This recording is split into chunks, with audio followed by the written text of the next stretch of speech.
Hello students ਬੇਟਾ ਆਪਾਂ unit 4 discuss ਕਰ ਰਹੇ ਸੀ ਕੈਮੀਕਲ ਕੈਨੈਟਿਕਸ ਜਿਸ ਦੇ ਵਿੱਚ ਮੈਂ ਤੁਹਾਨੂੰ ਹਮੇਸ਼ਾ ਹੀ ਸਟਾਰਟਿੰਗ ਤੋਂ ਪਹਿਲਾਂ ਦੀ ਡੈਫੀਨੇਸ਼ਨ ਰਿਵਾਈਜ਼ ਕਰਵਾਉਣੀ ਆ ਕੈਮੀਕਲ ਕੈਨੈਟਿਕਸ ਦੇ ਵਿੱਚ ਕੀ ਆਪਾਂ ਡਿਸਕਸ ਕਰਦੇ ਹੁੰਨੇ ਆ ਬੇਟਾ it deals with rate of reaction factors influencing the rate of reaction and the mechanism ਅਗਰ ਤੁਸੀਂ ਲਾਸਟ ਲੈਕਚਰਸ ਨੂੰ ਧਿਆਨ ਨਾਲ ਸੁਣਿਆ ਹੋਇਆ ਤਾਂ ਉਹਦੇ ਵਿੱਚ ਮੈਂ ਤੁਹਾਨੂੰ ਤਿੰਨੇ ਪੁਆਇੰਟ ਕੰਪਲੀਟ ਕਰਵਾ ਚੁੱਕੀ ਆ ਰੇਟ ਆਫ ਰਿਐਕਸ਼ਨ ਬਾਰੇ ਫੈਕਟਰਸ ਕਿਹੜੇ-ਕਿਹੜੇ ਇਫੈਕਟ ਕਰਦੇ ਨੇ ਕਿਸੇ ਵੀ ਰਿਐਕਸ਼ਨ ਦੇ ਰੇਟ ਨੂੰ ਤੇ ਮੈਕੈਨਿਜ਼ਮ ਕਿਸੇ ਵੀ ਰਿਐਕਸ਼ਨ ਦਾ ਕਿੱਦਾਂ ਪ੍ਰੋਸੀਡ ਹੁੰਦਾ ਠੀਕ ਹੈ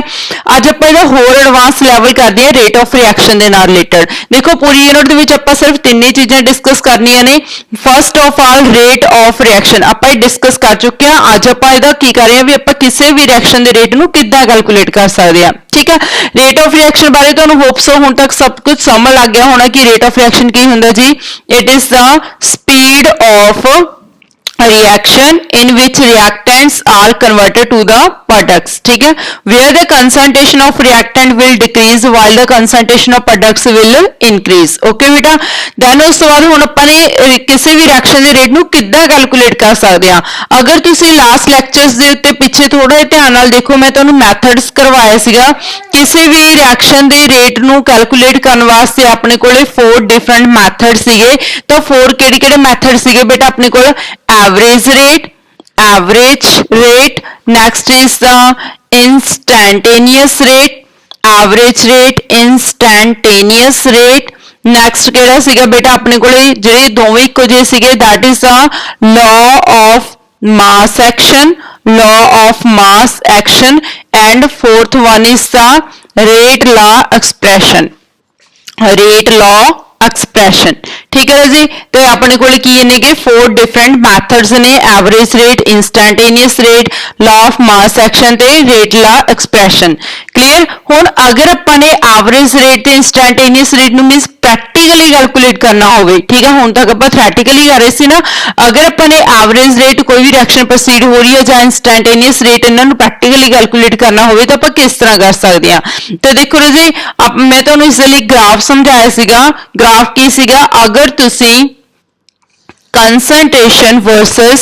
concentration versus time graph plot कर दियो ठीक है तो की समझाया सीगा बेटा कि जदों टाइम 0 आ ठीक है जदों अपने को टाइम की हैगा 0 आ तो उस टाइम दे उत्ते रिएक्टेंट दी कंसंट्रेशन की हैगी अपने को मैक्सिमम ठीक है जिवें जिवें टाइम इंक्रीज होंदा जा रहा है तो रिएक्टेंट हौली हौली डिक्रीज होंदे जा रहे ने ठीक है तो अगर आप प्रोडक्ट्स की गल करिए जो टाइम 0 तो उस टाइम के अपने को प्रोडक्ट्स भी 0 ने जिदा जिदा टाइम इंक्रीज होता जा रहा है तो अपने को हौली हौली प्रोडक्ट्स की कंसंट्रेशन इंक्रीज होती जा रही है ठीक है जी ये ग्राफ मैं तुहानू फर्स्ट ही लैक्चर दे विच समझाया सीगा तो यही ग्राफ के थ्रू आप किसी भी रिएक्शन के रेट नू किद्दां कैलकुलेट कर सकते हैं बेसिकली एक गल हमेशा याद रखनी है तुसीं ने कि कोई किसी भी रिएक्शन का जिहड़ा रेट हुंदा हमेशा किस नाल रिलेटेड हुंदा है बेटा that is related to the concentration of reactants दी कंसंट्रेशन चेंज करन नाल किसी भी रिएक्शन का जिहड़ा रेट है वो चेंज हो जाता ਹੁਣ ਸਮਝੋ ਧਿਆਨ ਨਾਲ अगर ਆਪਾਂ ਨੇ एवरेज रेट ਤੇ इंस्टैंटेनियस रेट ਨੂੰ कैलकुलेट करना ਹੋਵੇ ਤਾਂ ਦੇਖੋ एवरेज रेट ਨੂੰ ਆਪਾਂ ਕਿੱਦਾਂ कैलकुलेट कर सकते हैं अपने ਕੋਲ ग्राफ आगा पुत्र कंसंट्रेशन वर्सेस टाइम ਤਾਂ ਆਪਾਂ ਰਿਐਕਟੈਂਟ ਦੇ ਨਾਲ ਹੀ ਰਿਲੇਟਡ ਕਿਸੇ ਰਿਐਕਸ਼ਨ ਦਾ ਰੇਟ कैलकुलेट कर सकते हैं प्रोडक्ट्स ਦਾ ਕੋਈ ਲੈਣਾ ਦੇਣਾ ਨਹੀਂ ਹੁੰਦਾ ਰਿਐਕਸ਼ਨ ਦੀ ਸਪੀਡ ਦੇ ਨਾਲ ਸਿਰਫ ਰਿਐਕਟੈਂਟਸ ਦੀ ਅਮਾਉਂਟ ਤੇ ਹੀ ਡਿਪੈਂਡ ਕਰਦੀ ਹੈ ਕਿਸੇ ਵੀ ਰਿਐਕਸ਼ਨ ਦੀ ਸਪੀਡ ਓਕੇ ਤਾਂ ਦੇਖੋ ਜਦੋਂ ਟਾਈਮ 0 ਹੈ ਤਾਂ ਆਪਣੇ ਕੋਲ रिएक्टेंट की कंसंट्रेशन की हैगी रहे मैक्सिमम हौली हौली टाइम डिक्रीज होता जा रहा है तो रिएक्टेंट की कंसंट्रेशन भी की होती जा रही है डिक्रीज होती जा रही है ठीक है जी तो देखो पुत्र ध्यान सुनो कि अपने को कोई टाइम t1 किसी भी टाइम t1 दे उत्ते उस टाइम दे उत्ते रिएक्टेंट की कंसंट्रेशन कितनी है बेटा x1 रिएक्टेंट की कंसंट्रेशन कितनी है x1 फिर उस बाद टाइम थोड़ा जिहा इंक्रीज होया तो टाइम की होया पुत्र अपने को t2 तो रिएक्टेंट की कंसंट्रेशन की होगी डिक्रीज होगी की होगी है x2 क्लीयर अगर आप देखिए कि रेट फाइंड आउट करना हो सपोज अपन इत्थे की फाइंड आउट करना एवरेज रेट की फाइंड आउट करना बेटा एवरेज रेट तो एवरेज रेट नूं आपां किद्दां कैलकुलेट करांगे average rate that is equal to किस तरह कहांगे बेटा आपां x2 minus x1 t2 minus t1 x2 minus x1 t2 minus t1 means इत्थे आपां की कहांगे कि चेंज इन कंसंट्रेशन या चेंज इन आर मीनस आप कंसंट्रेशन भी कह सकते हैं, या फिर रिएक्टेंट्स भी कह सकते हैं। क्लीयर, चेंज इन टाइम, ठीक है। तो x2 माइनस x1 मीनस इत्थे तुसी x2 माइनस x1 नू डेल्टा x भी लिख सकते हो, डेल्टा r भी लिख सकते हो, डेल्टा c भी लिख सकते हो, ठीक है, क्योंकि अपने कोल की ने कि बेटा ये अलग अलग टर्म्स ने रिएक्टेंट्स ਨੂੰ डिनोट ਕਰਨ ਦੀਆਂ, ठीक है। तो इस फॉर्म ਦੇ ਨਾਲ ਆਪਾਂ एवरेज रेट कैलकुलेट कर ਲਾਂਗੇ। ਐਦਾਂ ਹੀ सेम ਪੁੱਤਰ अगर ਆਪਾਂ इंस्टैंटेनियस रेट कैलकुलेट करना ਹੋਵੇ ਤਾਂ इंस्टैंटेनियस रेट ਦੇ ਵਿੱਚ ਵੀ सेम ही procedure concentration versus time graph plot करांगे। की डिफरेंस दस्सिया सी मैं तुहानू कि एवरेज रेट आपां throughout the reaction rate calculate करते हुंदे आ, बट इस विच इंस्टैंटेनियस दे विच आपां की करते हुंदे आ कि बेटा थोड़े थोड़े टाइम बाद रिएक्शन दा रेट कैलकुलेट करते हुंदे आ, ठीक है। तो देखो सेम ग्राफ होना जी, जो टाइम 0 आ रिएक्टेंट की कंसंट्रेशन मैक्सिमम आ, हौली हौली टाइम इंक्रीज होंदा जा रहा, तो रिएक्टेंट की कंसंट्रेशन भी की होंदी जानी है बेटा, डिक्रीज होंदी जानी है। बट इत्थे थोड़ा जिहा डिफरेंस आ पुत्तर इंस्टैंटेनियस रेट नू कैलकुलेट करन दा, क्योंकि इंस्टैंटेनियस रेट है जिहड़ा आपां बहुत थोड़े टाइम बाद ही कैलकुलेट कर लैंदे आ। तो इंस्टैंटेनियस रेट नू किद्दां कैलकुलेट किया जांदा कि जो अपने कोल इत्थे ग्राफ आया, ठीक है, ग्राफ दे नाल आपां ने इत्थे टेंजेंट ड्रॉ करना। की ड्रॉ करना बेटा? टेंजेंट। टेंजेंट की हुंदागा कि जिहड़ा लाइन नू टच करके पास होवे, ठीक है। हुण ये टेंजेंट दे अंदर जिन्ना क भी एरिया आ रहा उन्होंने की करांगे आपां कैलकुलेट कर लांगे, ठीक है। जिद्दां इत्थे अपने कोल टेंजेंट दे अंदर इत्थे एरिया आ रहेगा बेटा small d r concentration upon d t, ठीक है। तो इत्थे अपने कोल की आ जाऊगा d r concentration upon d t. तो आप डिफरेंशियल इक्वेशन दे विच फाइंड आउट करते हुंदे ना इंस्टैंटेनियस रेट स्मॉल डी नाल, ते एवरेज रेट नूं आपां किद्दां लिखदे हुंदे आ डेल्टा दे नाल। तो हुण देखो इत्थे एक प्रॉब्लम क्रिएट हो रही है रजी कि एवरेज रेट ते इंस्टैंटेनियस रेट इन्हां दोनों दे विच आपां बैटर रेट किहनूं मानदे आ? इंस्टैंटेनियस नूं, क्योंकि इंस्टैंटेनियस रेट दे विच आपां बहुत थोड़े थोड़े टाइम बाद रिएक्शन की प्रोग्रेस बारे पता कर सकते हैं। एवरेज रेट का होगा throughout the whole reaction, ठीक है, मतलब जिन्ने टाइम के रिएक्शन सपोज हो 20 मिनट्स के हो रही है या 1 आवर के हो रही है, आप थ्रू आउट द रिएक्शन आप रिएक्शन का रेट कैलकुलेट कर लेने, मीन स्पीड चेक कर लेने, ठीक है। बट अगर अपने एक स्टैप फाइंड आउट करना हो कि किहड़ा स्टैप फास्ट हो रहा है, किहड़ा स्टैप स्लो हो रहा है, ठीक है, तो उसके लिए अपन इंस्टैंटेनियस रेट ही कैलकुलेट करना पैना। तो एवरेज से इंस्टैंटेनियस इंस्टैंटेनियस रेट नूं बैटर मानते हैं, तो फिर इंस्टैंटेनियस रेट नूं कैलकुलेट करन दे विच एक प्रॉब्लम आंदी आ। प्रॉब्लम की आंदी है बेटा कि जदों आपां रेट कैलकुलेट करदे आ तां इत्थे आपां टेंजेंट ड्रॉ करदे आ, ठीक है। हुण टेंजेंट जो ड्रॉ किया तो टेंजेंट के अंदर एरिया हल्का जा वध भी हो सकता या फिर घट भी हो सकता, तो ये जी डी आर की वैल्यू हैगी यह चेंज हो जाती है। हुण जिवें देखो मैं तुहानूं एक चीज होर समझानी आ, सपोज मैं इत्थे एक होर ग्राफ प्लॉट किया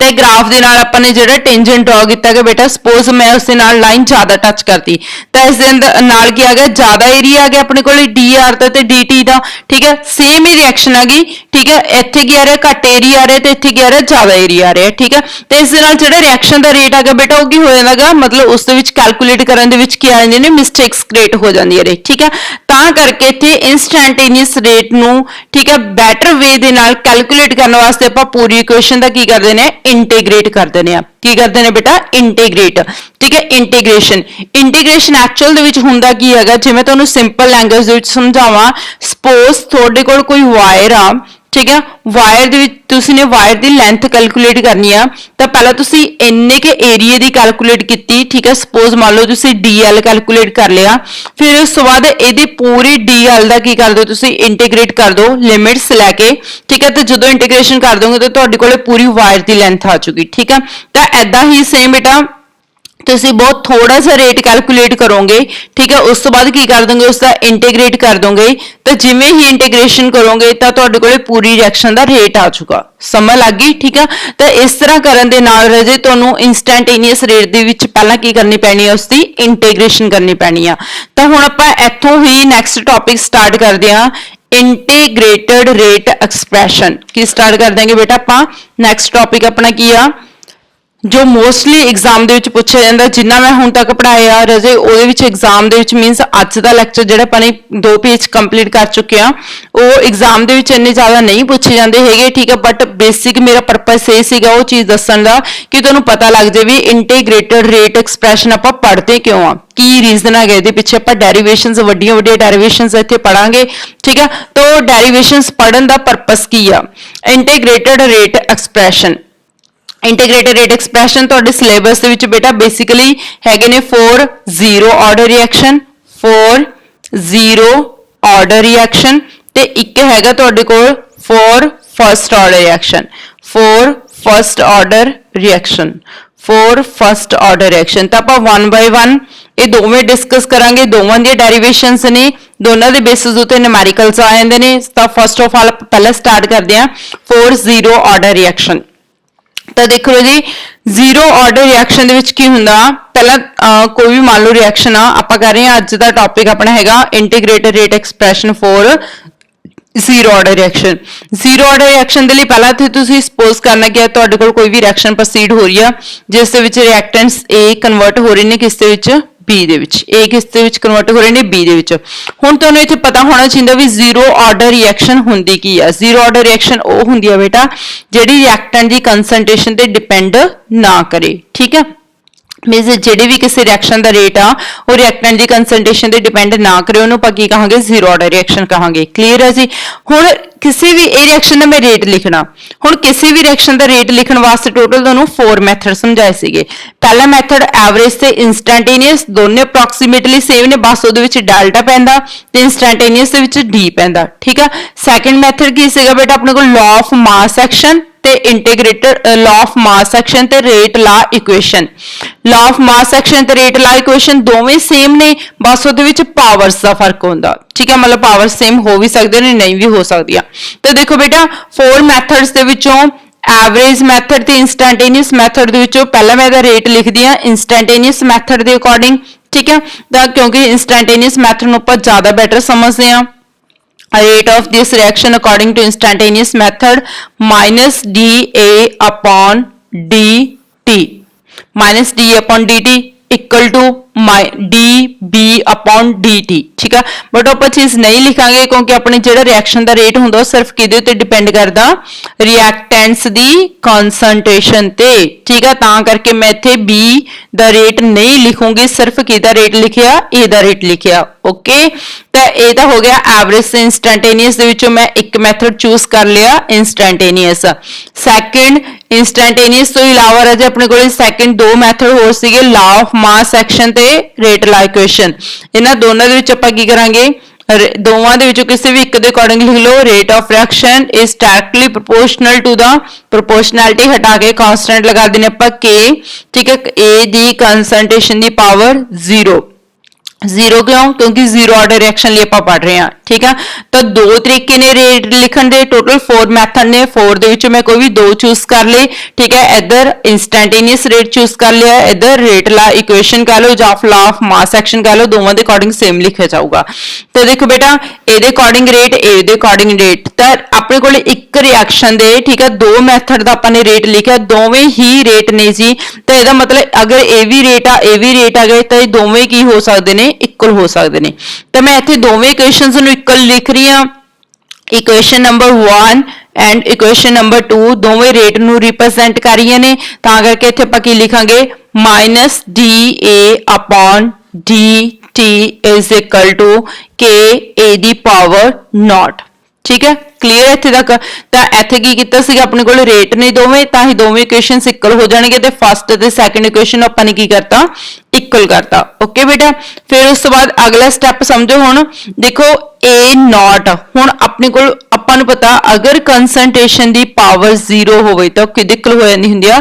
1 ਦੇ ਇਕੁਅਲ ਹੋ ਜਾਂਦੀ ਆ ਅਗਰ ਕਨਸੈਂਟ੍ਰੇਸ਼ਨ ਦੀ ਪਾਵਰ 0 ਹੋਵੇ ਤਾਂ ਕਿਹਦੇ ਇਕੁਅਲ ਹੋ ਜੂਗੀ ਪੁੱਤਰ 1 ਦੇ ਇਕੁਅਲ ਹੋ ਜੂਗੀ ਤਾਂ ਮੇਰੇ ਕੋਲ ਇਹ ਇਕੁਏਸ਼ਨ ਕੀ ਬਣ ਕੇ ਰਹਿ ਜਾਣੀ ਆ -dA concentration upon dt is equal to only K ਕਿਹਦੇ ਕੋਲ ਰਹਿ ਜੂਗੀ ਇਹ K ਦੇ ਕੋਲ ਕਿਉਂ ਕਿਉਂਕਿ A0 ਦੀ ਪਾਵਰ ਕੀ ਹੋ ਗਈ 1 ਤਾਂ ਆਪਣੇ ਕੋਲ -t upon dt is equal to K A0 the power ਕੀ ਹੋ ਗਈ ਪੁੱਤਰ 1 ਹੋ ਗਈ ਹੁਣ ਆ ਇਕੁਏਸ਼ਨ ਯਾਦ ਰੱਖਿਓ अगले स्टैप दे विच आपां की करना इक्वेशन नूं रीअरेंज करना ठीक है जी। तो हुण देखो बेटा इक्वेशन दे विच आपां ने की कीता किदां आई सी मेरे कोल equation minus d a upon की सीगा नीचे d t is equal to k. Next step दे विच आपां की करना इनू रीअरेंज करना। रीअरेंज दे विच की करांगे dt नू इस साइड ते ले जाएंगे मल्टीप्लाई हो जाना बेटा है तो अपने कोल की बन के आ जाना माइनस डी ए